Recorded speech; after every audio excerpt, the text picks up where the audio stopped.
Okay, school choice policies such as vouchers, charter school expansions undermine public education by diverting essential funding from public schools, increasing segregation, and failing to deliver consistency, better academic outcomes for students. All right, I thought we had to move around. All right, evidence. So public schools lose funding when students leave for charter schools and private schools. I mean, for private schools, using vouchers, but fixed costs remain. So like that's like the building maintenance and like for like staff like make money and stuff like that. So by kids leaving those like public schools, they're actually like weakening the public, like by them leaving the private schools and charter schools, they're actually weakening public schools, which is obviously not helpful. And then a study by the National Education Policy found that a voucher program often drained resources from already underfunded public schools without improving student outcomes.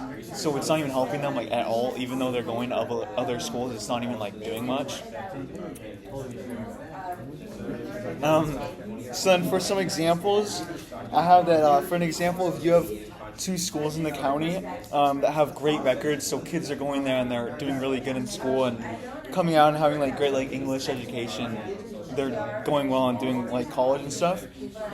And then you have one bad school or like a couple bad schools that are around that county, and all their students are not doing so hot and they're just like not getting good grades and not like finishing college and stuff or going to college in general.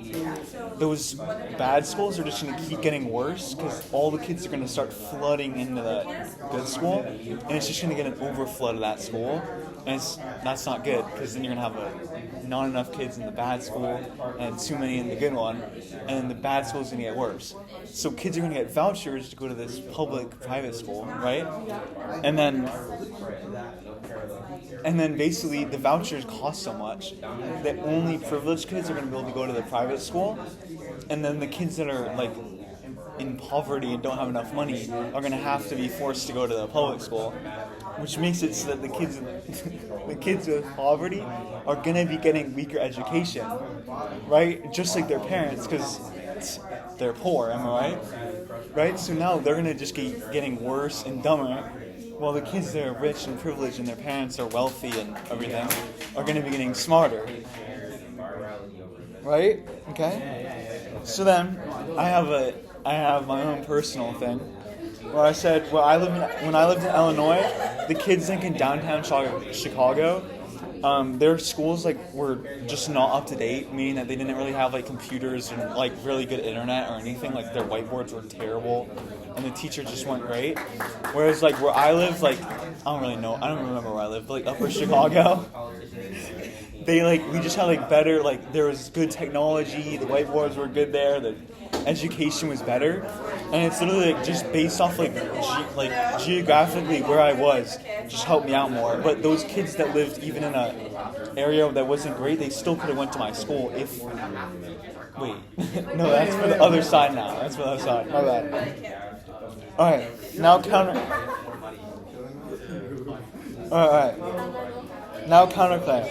An article by the Harvard Silent said that in Milwaukee, where students in the public school choice program consistently performed their public school counterparts in both math and reading proficiency.